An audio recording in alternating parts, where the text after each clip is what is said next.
Hello friend, welcome to my channel Yadav coaching classes. आज हम chapter number 1 के example को सॉल्व कर रहे हैं, जिसमें से आपका एग्जाम्पल नंबर फर्स्ट है 4000 और 12576 का एचसीएफ यूक्लिड विभाजन एल्गोरिथम की प्रयोग करके ज्ञात कीजिए। तो हमें यहाँ इस क्वेश्चन को सॉल्व करना है। चलिए हम इसे सॉल्व करते हैं। पहले तो हम ये क्लियर करेंगे कि ये जो दोनों डिजिट लिखे हैं, दोनों डिजिट में से कौन सा डिजिट बड़ा है। तो हमें पता है कि 12576 आपका क्या है, बड़ा, और आपका 4052 क्या है, छोटा। अब हमें क्या करना है, हमें पता है कि यहाँ हम लिख देंगे 12576 बराबर भाग देना है। तो अब हम क्या करेंगे, 4 का पहाड़ा ऐसा पढ़िए कि 12 के लेवल आ जाए, कम आ जाए, लेकिन इससे ज्यादा नहीं। तो हमको पता है 4 तिया 12, तो हम इनका गुणा करेंगे तो हमारा आ जाएगा ये 3 टाइम में 12156। अब इसे माइनस कर लीजिए तो ये आ गया आपका 0। 7 में से 5 गए तो 2, 5 में से 1 गए तो आपका ये 4, ये हो गया कैंसिल। तो आपको पता है ये वाले डिजिट जो आता है भागफल, इसे हम क्या करते हैं, गुणे में लिखते हैं, और जो शेषफल आता है उसे हम प्लस पे। तब देखिए यहाँ हमारा शून्य आया क्या, नहीं। तब अगला स्टेप हम किन में लगाएंगे, 4000 इस पे भी।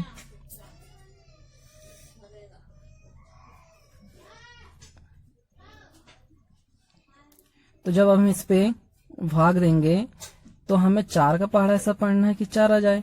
तो हमको पता 1 टाइम आ जाएगा। तो हमें क्या करना है, अब 4 का पहाड़ा ऐसा पढ़ लीजिए कि इस डिजिट से क्या आ जाए आपका छोटा। यदि आप इसका 9 टाइम पढ़ेंगे तो देखिए क्या हो जाएगा, 4 नब्बे हो जाएगा 36। तो जब आप 420 में 9 का मल्टीप्लाई करेंगे तो आपका जाएगा ये 3780। अब इसे माइनस कर दीजिए तो 2, 15 में से 8 जाएगा तो आपको बचेगा ये 7। यहाँ आप कैरी ले लोगे तो जाएगा 10, 10 में से कितना, 9 में से आपका 7 गए तो 2, ये कैंसिल। तो अब ये 9 को हमें क्या करना है, मल्टीप्लाई करके लिखना है, और प्लस में आपको क्या लिख देना है, ये शेषफल। अब यहाँ भी 0 नहीं आया तो अगला स्टेप लगाएंगे हम 420 और 272 में। तो हम यहाँ लिख देंगे 420 बराबर 272। अब हमें 272 का टेबल ऐसा पढ़ना है कि 420, तो हमको पता 2 टाइम में अधिक आ जाएगा। यदि 1 टाइम पढ़ लें हम, तो हम 420 में से 272 को माइनस करेंगे तो हमारा शेषफल आ जाएगा 148। अब फिर 0 नहीं आया हमें, तो हम इन दोनों में लगाएंगे 272 बराबर 148। अब 148 का टेबल हमको पता है 2 टाइम पढ़ेंगे तो ज्यादा आ जाएगा, इसलिए हम इसको 1 टाइम पढ़ेंगे। तो जब हम 272 में 148 को माइनस करेंगे तो शेषफल आ जाएगा हमारा 124। फिर 0 नहीं आया तो हम लगाएंगे 148 और ये आपका 124 में, इस पे 1 टाइम पढ़ेंगे। अब 148 में से 124 को माइनस करोगे तो आपका शेषफल कितना बच जाएगा, ये 24। अब फिर 0 नहीं आया तो हम अगला स्टेप लगाएंगे 124 और 24 में। अब 24 का टेबल ऐसा पढ़ना है तो 5 टाइम पढ़ेंगे, तो 5 टाइम में आपका शेषफल बच जाएगा आपका ये 4। अब फिर 0 नहीं आया तो हम लगाएंगे यहाँ अगला स्टेप 24 में और 4 में। अब 4 का टेबल ऐसा पढ़ना कि 24 आए, तो 4 चिन्ह कितना जाएगा, 24, शेषफल आपका ये 0। तो इससे आगे आपको करना है सोल्व। तो अब इस पे हम आंसर की लाइन क्या लिखेंगे, देखिए। अब आंसर की लाइन में लिखेंगे अतः शेषफल 0 आया है तो नया भाजक एचसीएफ क्या है था आपका, 12,576 और ये आ जाएगा 4,052 बराबर। अब लास्ट टाइम किससे भाग गया आपको यहाँ देखना, तो लास्ट टाइम भाग किससे गया, ये 4 से, तो आपका आंसर आएगा 4 है। इस प्रकार ये आपका एग्जाम्पल नंबर 1 कंप्लीट होता है। क्या करना है, देखिए अभी सबसे पहले आपको दोनों डिजिट में देखना है कि दोनों में कौन बड़ा है आपका। तो आपने लिखे कि 12,576 बड़ा है 4,052 से। अब आपने 4,052 का भाग 12,576 में जैसे दिए तो आपका शेषफल कितना बचेगा, 420 3 टाइम में। अब नहीं आता तो हमने 4,052 में 420 से वगैरह तो 9 टाइम टेबल पढ़े तो 272, फिर शेषफल नहीं बचा तो 272 और किस लगाए हमने 420 में, फिर डिवाइड दिए तो हमारा शेषफल आ गया 148, फिर जीरो नहीं आया। अगला स्टेप लगाए तो 272 148, 1 टाइम पढ़े तो हमारा शेषफल 124, फिर नहीं आया जीरो तो अगला स्टेप आ गया 148 124, 1 टाइम पढ़े तो फिर हमारा शेषफल बचा 24, फिर नहीं आया जीरो। फिर अगला स्टेप करे 124 बराबर 24 से करे तो 5 टाइम में हमारा फिर 4 बचा शेषफल, फिर नहीं आया जीरो तो हमने फिर 24 और 4 में लगाया 6 टाइम में हमारा जीरो आ गया। मतलब हमें जब तक डिवाइड करते जाना है कि जब तक हमारा शेषफल क्या ना जाए जीरो। तो हमने लिख दिया अतः शेषफल 0 आया है तो नया भाजक HCF 12,576 4,052 बराबर 4 है। इस प्रकार ये आपका एग्जाम्पल नंबर फर्स्ट होता है कंप्लीट। तो देखिए एग्जाम्पल नंबर सेकंड है अब कि दर्शाइए कि प्रत्येक धनात्मक सम पूर्णांक 2q का 0 होता है तथा प्रत्येक धनात्मक विषम पूर्णांक 2q + 1 के रूप का होता है जहां q कोई पूर्णांक है। तो चलिए इस क्वेश्चन को हम सॉल्व करते हैं। तो देखिए हम यहाँ क्या लिखेंगे पहले कि माना ए कोई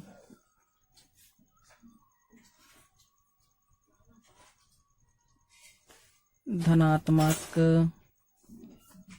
सम पूर्णांक संख्या है जिसे हम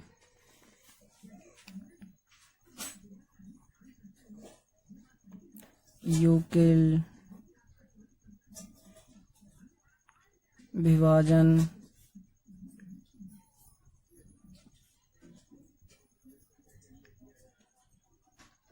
एल्गोरिथम का प्रयोग कर सकते हैं। तो हमें यहाँ लिख दी हमने कि माना ए कोई धनात्मक सम पूर्णांक संख्या है जिसे हम यूक्लिड विभाजन एल्गोरिथम का प्रयोग कर सकते हैं। अब यहाँ हम लिख सकते हैं कि जहां ए बराबर क्या मानना, आपको लास्ट टाइम भी बताए थे हमको ये ए बराबर हमें यहाँ 0 मान लेना है। अब बी बराबर क्या मानना है हमें, तो बी बराबर हमारे क्वेश्चन में 2 लिखा है तो बी बराबर हमें ये हो गया 2। अब आपको एल्गोरिथम का प्रमेय याद होना चाहिए। एल्गोरिथम का क्या प्रमेय था हमारा, 0 less than equal R less than B. तो हमें क्या करना है यहाँ 0 less than equal R less than, अब बी का डिजिट कितना है हमारा ये 2। तो हमें यहाँ क्लियर होता कि हमें 0 से 2 के बीच के ही डिजिट लिखना है, ना तो 0 से पहले के ना तो 2 से बाद के। तो हम यहाँ लिख देते हैं जो एक ही संख्या माने थे हम इसी में लिखेंगे, एक ही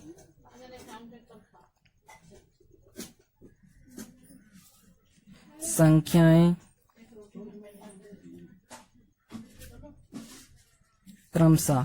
तो एक ही संख्या क्या बोला हमें 2q, तो पहली आ गई 2q, सेकंड आ गई हमारी 2q + 1, क्योंकि हमें 1 से ज्यादा लिखना भी नहीं है और 0 से कम भी नहीं लिखना है। तो अब यहां लिख देंगे हम एक ही सम संख्याएं। तो एक ही सम संख्या क्या हो जाएगी आपकी ये 2q अब यहाँ लिख देंगे हम ए की विषम संख्याएं। तो एक ही विषम संख्याएं हमारी एक ही बची है, तो ये आ गया हमारा 2q + 1। अब हमें क्या लिखना है, आंसर की लाइन।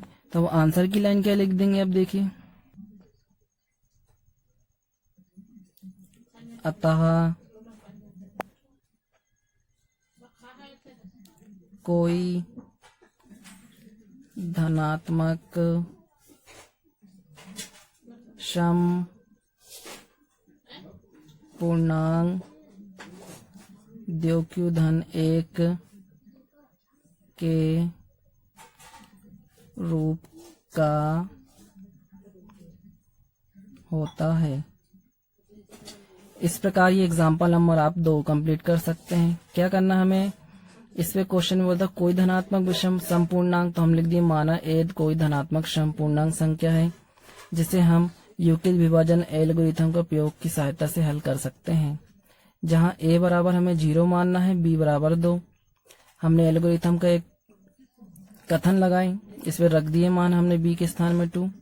तो हम लिख दी a की संख्याएं 2q-1, फिर a की सम संख्याएं हो जाएंगी हमारी 2q, a की विषम संख्या हो जाएगी 2q-1। इस प्रकार अब आंसर लिख सकते हैं, अतः कोई धनात्मक सम पूर्णांक 2q-1 के रूप का होता है। इस प्रकार ये आप एग्जाम्पल नंबर 2 भी कंप्लीट कर सकते हैं। अब देखिए उदाहरण नंबर 3 है आपके पास। एक मिठाई विक्रेता के पास 420 काजू की बर्फियां और 130 बादाम की बर्फियां हैं। वह इनकी ऐसी ढेरी बनाना चाहती है कि प्रत्येक ढेरी में बर्फी की संख्या समान रहे तथा ये बर्फियां की परात में न्यूनतम स्थान घेरे। इस काम के लिए प्रत्येक ढेरी में कितनी बर्फियां रखी जा सकती है। तो हमें क्लियर करना है कि बर्फियां कितनी रखी जा सकती है ढेरी में एक। तो चलिए इसे भी सॉल्व करते हैं हम। तो देखिए हमने क्या देखे, 420 बड़ा है 130 से, तो अब हमें रफ काम कर लेते हैं। हम यहाँ 420 में 130 से क्या देंगे हम भाग। जब हम 101 का पहाड़ा ऐसा पढ़ना है कि 4 से लेवल ले जाए इससे कम, तो 4 टाइम पढ़ेंगे तो हमारा ज्यादा जाएगा, इसलिए 3 टाइम पढ़ेंगे हम। तो जैसे हम 3 टाइम पढ़ेंगे इसका, तो हमारा क्या जाएगा देखना यहाँ 390। अब माइनस कर लेंगे तो 0, 12 में से 9 गए तो अपना ये बचा 3, ये हो जाएगा कैंसिल। तो हमें पहले यहाँ लिखना है क्या, 420 बराबर 130।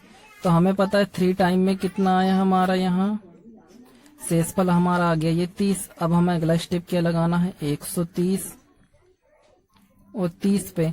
अब 30 का पहाड़ा हमें ऐसा पढ़ना है 4 टाइम पढ़ेंगे हम। तो देखिए 4 टाइम में हमारा कितना जाएगा 120, शेषफल कितना बच जाएगा 10। तो हम ये 4 टाइम में पढ़ेंगे, शेषफल बच जाएगा हमारा कितना, ये 10। अब यहाँ 0 नहीं आया तो अगला स्टेप हो जाएगा हमारा ये 30 और 10 से। हमको पता है 3 टाइम में पूरा पूरा क्या जाएगा 30, इसलिए शेषफल कितना जाएगा 0। तो इस प्रकार यहाँ लिख देंगे हम, क्या लिख देंगे, HCF क्या क्या हमारा 420 130, लास्ट टाइम भाग किससे गया है 10। तो अब हम इस पे आंसर की लाइन लिख सकते हैं। हमारा क्वेश्चन की लास्ट में आंसर लाइन क्या बोला था हमें, तो क्वेश्चन में हमें बोला था इस काम के लिए प्रत्येक ढेरी में कितनी बर्फी रखी जा सकती है। तो हमारा आंसर क्या आ गया है 10। तो हम यहाँ बोल सकते हैं कि इस काम के लिए प्रत्येक ढेरी में 10 बर्फियां रखी जा सकती हैं। तो यहाँ लिख देंगे अतः प्रत्येक ढेरी में 10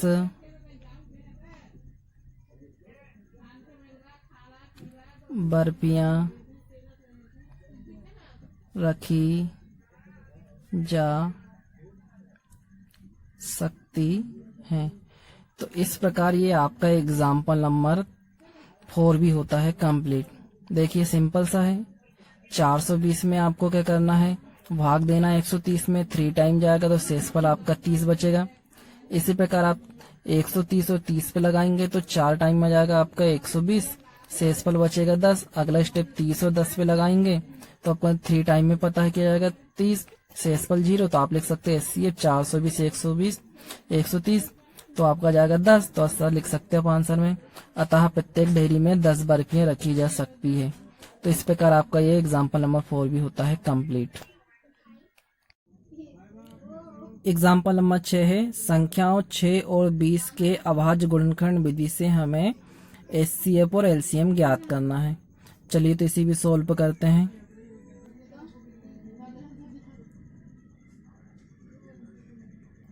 तो देखिए हम 6 का पहले एलसीएम करेंगे तो क्या जाएगा 2 तिया 6, 3 एकम 3। इसी प्रकार 20 का तोड़ेंगे हम तो 2 एकम 2 0, 2 पंचे 10, 5 एकम 5। तो यहाँ हम लिख सकते हैं 2 गुणित 3, यहाँ जाएगा 2 गुणित 2 गुणित 5। अब हमें यहाँ क्या करना है एचसीएफ पहचानना है। तो एचसीएफ हमें पता था कि दोनों में देखना क्या है कॉमन, तो दोनों में कॉमन क्या है 2। अब एलसीएम क्या करना है हमें, एलसीएम ये 2 कितने टाइम था दोनों में 1 टाइम हो जाएगा 2 3 5। अब इन सब का हमें क्या कर देना है मल्टीप्लाई। जैसे ही हम इन सब का मल्टीप्लाई करेंगे तो 60 आ जाएगा। तो इस प्रकार ये एग्जाम्पल नंबर आप 6 कंप्लीट कर सकते हो। एग्जाम्पल नंबर 7 है, अभाज्य गुणनखंड विधि द्वारा 96 और 404 का एचसीएफ ज्ञात कीजिए और फिर इनका एलसीएम ज्ञात कीजिए। मतलब दोनों का हमें क्या निकालना है, पहले एचसीएफ फिर इनका क्या निकालना है हमें एलसीएम। चलिए तो इसे भी सॉल्व करते हैं। तो देखिए यहाँ हम लिख देंगे 96 और ये हो गया 404। अब इनका एलसीएम निकालते हैं पहले 96 का, तो हो जाएगा 2 चौके 8, 2 अट्ठे 16, 2 दूनी 4, 2 चौके 8, 2 एकम 2, 2 दूनी 4, 2 इचिंग 12, 2 तिया 6, 3 एकम 3। तो हम यहाँ लिख सकते हैं 2 2 2 3 4 5 2, ये 5 टाइम आ जाएगा आपका ये 2 और ये आपका मल्टीप्लाई में 3। अब इसी प्रकार हम 404 का एलसीएम निकालेंगे, 2 दूनी 4 2, ये 0, 2 दूनी 4, फिर जाएगा आपका ये 2 एकम 2 0, 2 एकम 2, लास्ट टाइम 101 से चल जाएगा ये 101। तो आपका ये पेयर बन जाएगा यहाँ से 2 मल्टीप्लाई 101। अब हमें क्या फाइंड करना है एचसीएफ। अब दोनों में कॉमन देखिए ये एक 2 दिख रहा है, ये 2 मतलब 2 टाइम है, तो 2 मल्टीप्लाई 2, तो आपका ये एचसीएफ आ जाएगा कितना 4। तो इस प्रकार ये एचसीएफ फाइंड कर सकते हैं। अब हमें निकालना है क्या एलसीएम। तो एलसीएम कैसे निकालेंगे चलिए देखते हैं। तो अब एलसीएम निकालने के लिए क्या करना है हमें, यहाँ लिख देंगे हम एलसीएम, हमारे डिजिट क्या थे 96 और 404 गुणित एचसीएफ। एचसीएफ में भी हरे हो जाएंगे 96 404। अब हमें इसी डिजिट का क्या करना है यहाँ मल्टीप्लाई करके लिख देना है हमें। अब हमें यहाँ ये एलसीएम लिखा है, ये सॉरी ये एचसीएफ था, तो हम क्या करेंगे ये एलसीएम लिख रहे हैं, एलसीएम 96 404 गुणित, अब एचसीएफ कितना आ गया हमारा ये 4, तो यहाँ हम 4 लिख देंगे, इक्वल में चल रहा हमारा 96 गुणित 404। अब हमें यहाँ एलसीएम लिख रहे देना है, एलसीएम 96 404 इक्वल, ये आ गया आपका 96 गुणित 404।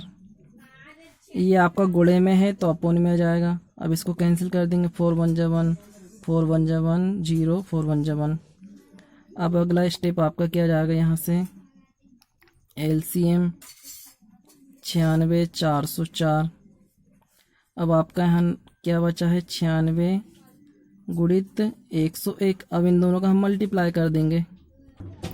जैसे ही आप इनका मल्टीप्लाई करेंगे तो आपका आंसर आ जाएगा 9696। तो आप ये इस प्रकार इसका एलसीएम फाइंड कर सकते हैं। क्लियर। तो आप HCF ये निकल जाएगा आपका ये LCM। उदाहरण नंबर 8 है, संख्या 6, 72 और 120 का अभाज्य गुणनखंड विधि द्वारा HCF और LCM ज्ञात करना है। चलिए इसे भी सॉल्व करते हैं हम। 672 120, 6 का आपको पता है एलसीएम निकालोगे तो 2 मल्टीप्लाई 3। इसी प्रकार आप 72 का मल्टीप्लाई वो 72 का एलसीएम निकालोगे तो 2 multiply 2 multiply 2 multiply 3 multiply 3 multiply 3। अब 120 का एलसीएम निकालोगे तो आपका जाएगा 2 2 2 3 5।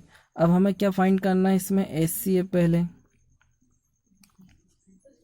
तो देखिए तीनों में क्या डिजिट दिख रहा है, एक पहले 2 और तीनों में एक और क्या कॉमन दिख रहा है 3, तो आपका HCF आ जाएगा ये 6।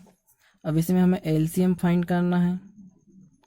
तो LCM में क्या करना है, हमें जितने भी डिजिट आपके जो बचे हैं अब लिखना। देखिए 2 हो गए 1 टाइम, ये 2 1 एक और 2 और ये 2 3 टाइम, मतलब हमें 2 मल्टीप्लाई 2 मल्टीप्लाई 2। अब 3 देखना है हमें, ये एक हो गया 1 टाइम 2 3, ये भी 3 टाइम है, तो 3 भी हमारा कितने टाइम हो गया, ये 2 टाइम। देखिए कैसे, एक ये 2 है ना 1 टाइम वाला ये, तो हम यहाँ लिख देंगे ये 3 मल्टीप्लाई 3। अब हमें देखना क्या बचा हमारे पास यहाँ 5। अब इन सब का हम क्या कर देंगे मल्टीप्लाई, इसका एलसीएम का ये 2 टाइम आएगा सॉरी। अब सभी का क्या कर देंगे आप मल्टीप्लाई, जैसे ही मल्टीप्लाई करेंगे तो जाएगा आपका 360। तो इस प्रकार ये आप इसका HCF और LCM फाइंड कर सकते हैं। इस प्रकार ये आपका एग्जाम्पल नंबर 8 भी होता है कंप्लीट। अब ये उदाहरण नंबर 10 है, दर्शाइए कि 5 माइनस करनी 3 एक अपरिमेय संख्या है। चलिए इसे भी सॉल्व करते हैं हम। पहले हमें यहाँ क्या लिख लेना है कि हम इसके विपरीत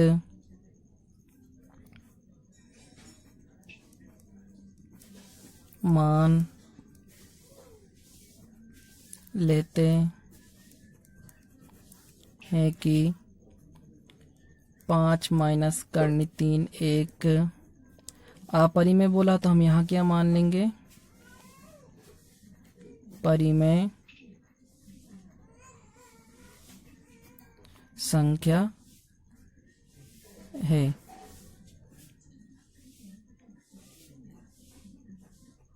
जहाँ 2 सह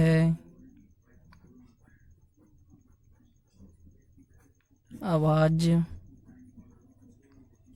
संख्या A और B है, जहाँ 2 से अभाज्य संख्या A और B है। अब अगला स्टेप क्या करना हमें, यहाँ लिख देना हमें 5 माइनस करनी 3 बराबर A बटे B।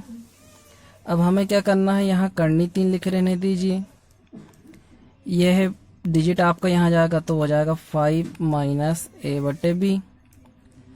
क्लियर। अब इसके बाद अगला स्टेप हो जाएगा आपका, अतः 5 माइनस A बटे B एक परिमेय संख्या है, इसलिए करनी 3 भी परिमेय संख्या होगी। फिर हमें अगला स्टेप क्या लिखना है यहाँ, लेकिन यह सभी विरोधाभास त्रुटिपूर्ण कल्पना के कारण हुआ है। अब हमें इसके बाद अगली आंसर की लाइन क्या लिखना है? अतः यह निष्कर्ष निकलता है कि 5 माइनस करनी 3 एक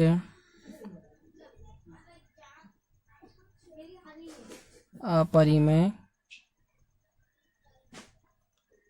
संख्या है। इस प्रकार ये एग्जाम्पल नंबर 10 आप कंप्लीट कर सकते हैं। इस प्रकार सिंपल है ये भी क्वेश्चन। उदाहरण नंबर 11 है, दर्शाइए कि 3 करनी 2 एक अपरिमेय संख्या है। तो हम इस पे लिख लेंगे, हम इसके विपरीत मान लेते हैं कि 3 करनी 2 एक परिमेय संख्या है जहां 2 सहवास संख्या a और b है।